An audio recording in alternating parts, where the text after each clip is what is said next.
दादा बाबांचं दर्शन घेतलं, काय आठवण? बाबांचं कार्य हे फार मोठं होतं.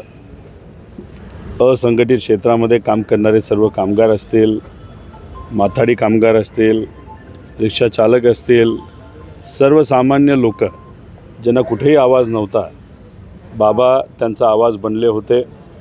अनेक वेळा त्यांचे जे प्रश्न असायचे या सामान्य लोकांचे, बाबांनी हे ठिकठिकाणी मांडून ते सोडवण्याचा प्रयत्न त्या ठिकाणी केला. आणि त्यांचं कार्यच इतकं मोठं होतं आणि प्रामाणिकपणा खूप मोठ्या प्रमाणात असल्यामुळे कुणाचंही सरकार असलं तरी ते सरकार बाबांच्या आवाजासमोर, त्यांच्या म्हणण्यासमोर तिथं झुकत होतं, ऐकत होतं.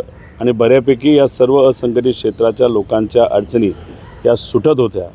अचानकपणे काल रात्री ही बातमी कळाली आणि ही बातमी कळाल्यानंतर कामगार तर दुःखी झालेच आहेत, पण अनेक सामाजिक क्षेत्रामध्ये काम करणारे लोकांनासुद्धा हा खूप मोठा त्या ठिकाणी भावनिक झटका होता. तसं बघितलं तर आत्तासुद्धा पुणे जे मार्केट यार्ड आहे तिथंसुद्धा बऱ्यापैकी शेतकऱ्यांनीच माल हा कमी पाठवला. ते सुद्धा दुःखी आहेत. सगळ्या कामगारांनीसुद्धा निर्णय तिथं घेतलेला आहे की आज आपण मार्केट हे बंद करायचं आणि त्याला व्यापाऱ्यांनीसुद्धा प्रतिसाद त्या ठिकाणी दिलेला आहे. एक भावनिक नातं बाबांचं आणि या सर्व लोकांबरोबर तिथं होतं.